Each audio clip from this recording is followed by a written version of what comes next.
Assalamualaikum warahmatullahi wabarakatuh. Perkenalkan nama saya Marianti dengan NIM 1903842020045. Di sini saya akan mempresentasikan hasil proyek saya yaitu membuat eh, pengembangan perangkat pembelajaran yang merupakan tugas dari mata kuliah Perencanaan Pembelajaran Matematika yang diampu oleh Ibu Dr. Nur Izati SPD MSI.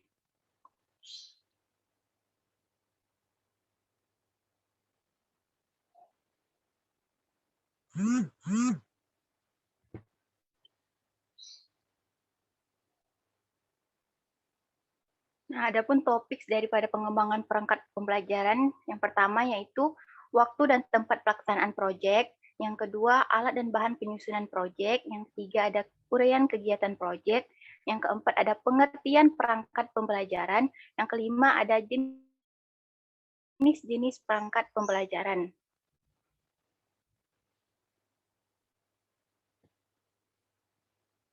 Yang pertama ada waktu dan tempat pelaksanaan proyek. Untuk waktu, di sini ada jenis kegiatan dan proyek ini dilakukan dari mulai bulan September, Oktober, dan sampai November. Adapun kegiatan yang pertama yaitu mencari dan mengumpulkan referensi yang relevan dengan tugas proyek. Ini saya lakukan pada minggu kedua pada bulan September 2021. Kegiatan yang kedua membuat perencanaan pengembangan pembelajaran. Bisa dilihat waktunya. Yang ketiga, menyusun silabus. Keempat, pembuatan program tahunan. Kelima, pembuatan program semester. Keenam, pembuatan RPP semester 1 untuk satu pertemuan. Ketujuh, pembuatan RPP semester 2 untuk satu pertemuan. Yang kedelapan, membuat bahan ajar. Yang kesembilan, melakukan pengecekan untuk perbaikan setiap produk. Kesepuluh, mengumpulkan hasil produk. Nah, tempat pelaksanaan itu bertempatan di kediaman saya sendiri, di rumah saya sendiri, yaitu berlokasi di Sungai Guntung, Pulau Sambu, per 10 Desa Air Tawar. Selanjutnya, ke bagian kedua, yaitu alat dan bahan penyusunan daripada proyek saya. Untuk alatnya, saya menggunakan laptop, charger laptop, handphone, dan charger handphone, dan kabel data. Untuk bahannya, bahan dari saya mengembangkan perangkat pembelajaran itu melihat dari artikel-artikel ilmiah, buku panduan buku paket As'ari Abdurrahman dan kawan-kawan tahun 2016, Matematika Jilid 1 untuk SMP kelas 7, edisi revisi 2016 Jakarta, Kementerian Pendidikan dan Kebudayaan.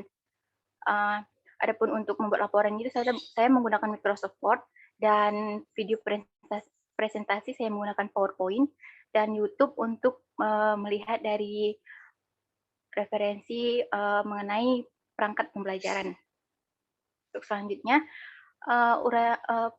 bagian ketiga yaitu pembahasan mengenai uraian kegiatan proyek. Adapun proyek ini dilaksanakan pada tanggal 15 September 2021, yaitu pada pertemuan kedua perkuliahan. Kegiatan dimulai dari mencari referensi terkait pengembangan perangkat pembelajaran, membuat perencanaan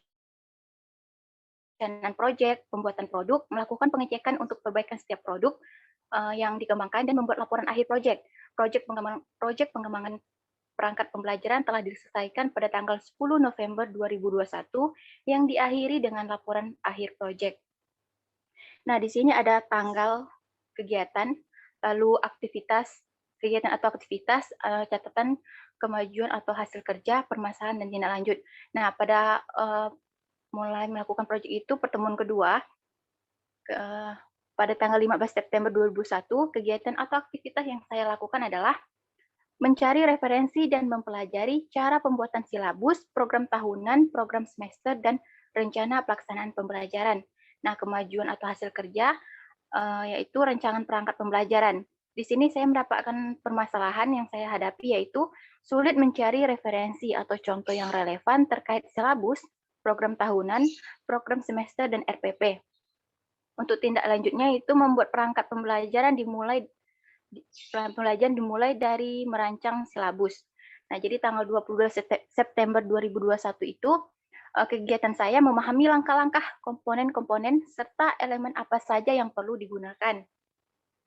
Jadi kemajuan kerja saya adalah mengetahui komponen yang terkait pada silabus serta formatnya itu apa saja. Nah, di sini saya tidak mendapatkan permasalahan.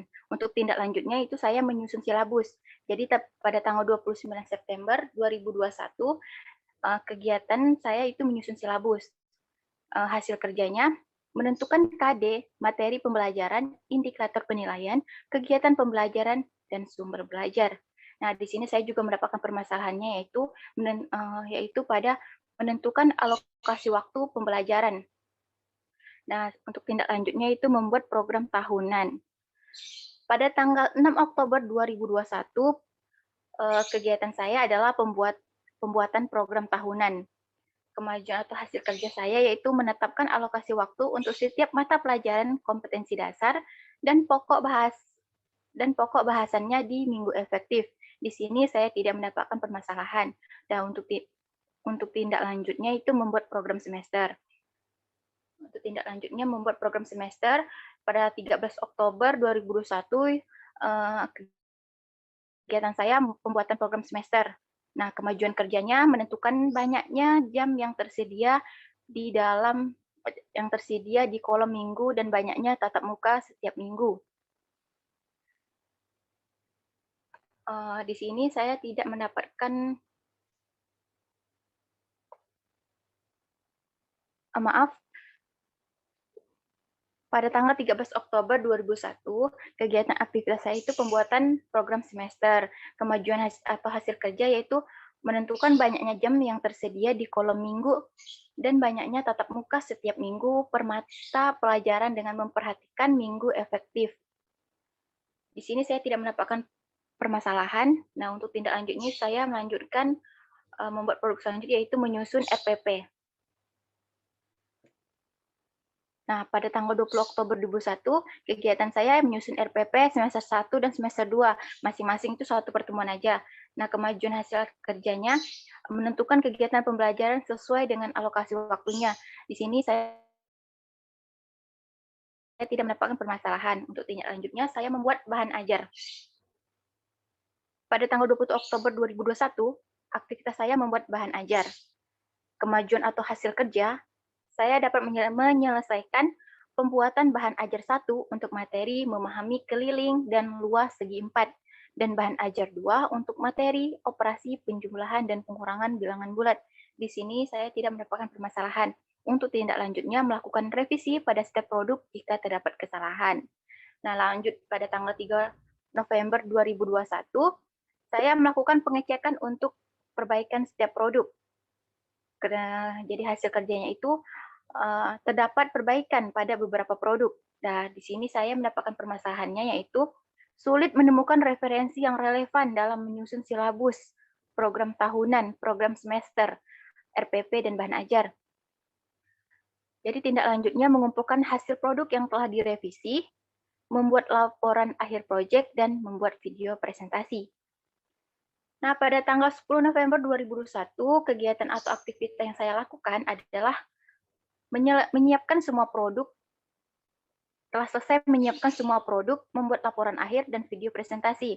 Nah, jadi kemajuan atau hasil dari kerja saya adalah mengumpulkan semua produk, laporan proyek, dan video presentasi.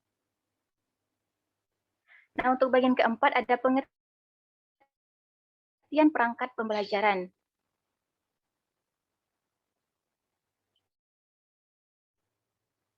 Perangkat pembelajaran adalah serangkaian media atau sarana yang digunakan dan dipersiapkan oleh guru dan siswa dalam proses pembelajaran di kelas. Sedangkan pengembangan perangkat pembelajaran itu sendiri adalah serangkaian proses atau kegiatan yang dilakukan untuk menghasilkan suatu perangkat pembelajaran berdasarkan teori pengembangan yang telah ada. Nah, jadi perangkat pembelajaran itu sudah ada, tinggal kita kembangkan lagi sesuai dengan nama proyek kita adalah pengembangan perangkat pembelajaran. Next, pada bagian 5 yaitu jenis-jenis perangkat pembelajaran. Adapun jenis-jenisnya itu ada silabus, program tahunan, program semester, rencana pelaksanaan pembelajaran atau RPP, dan bahan ajar. Nah, apa sih yang dimaksud dari jenis-jenis perangkat pembelajaran ini. Nah, kita bahas mengenai pertama, silabus. Silabus adalah rencana pembelajaran pada suatu kelompok mata pelajaran yang mencakup standar kompetensi, kompetensi dasar, materi pokok atau pembelajaran, kegiatan pembelajaran, indikator, penilaian, alokasi alokasi waktu, dan sumber belajar atau bahan belajar. Yang kedua ada program tahunan. Nah, di sini program tahunan adalah rencana penetapan alokasi waktu 1 tahun ajaran untuk mencapai tujuan sesuai standar kompetensi dan kompetensi dasar yang telah ditetapkan. Yang kedua ada yang ketiga ada program semester. Program semester adalah rancangan kegiatan belajar mengajar secara garis besar yang tersusun dalam jangka waktu 1 semester, sehingga penyusunannya tetap memperhatikan program tahunan dan alokasi waktu tiap minggu. Dan rencana pelaksanaan pembelajaran atau RPP adalah rancangan pembelajaran mata pelajaran per unit yang akan ditetapkan guru dalam pembelajaran di kelas. Nah, jadi RPP ini dikembangkan diambil dari silabus tadi. Nah, yang terakhir ada bahan ajar. Bahan ajar ini adalah segala bentuk bahan atau materi pelajaran yang disusun secara sistematis yang digunakan untuk membantu guru dalam melaksanakan proses kegiatan belajar mengajar di kelas.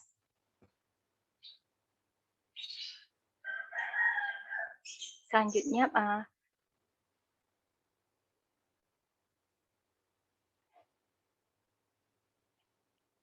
thank you. Nah, selesai. Terima kasih. Semoga apa yang saya sampaikan bermanfaat. Dan jika saya mohon maaf jika terdapat kekurangan, kesalahan atas pemaparan yang saya jelaskan, yang saya sampaikan. Ya, semoga bisa bermanfaat untuk kita. Semoga bisa bermanfaat untuk kita semua. Akhir kata, wassalamualaikum warahmatullahi wabarakatuh.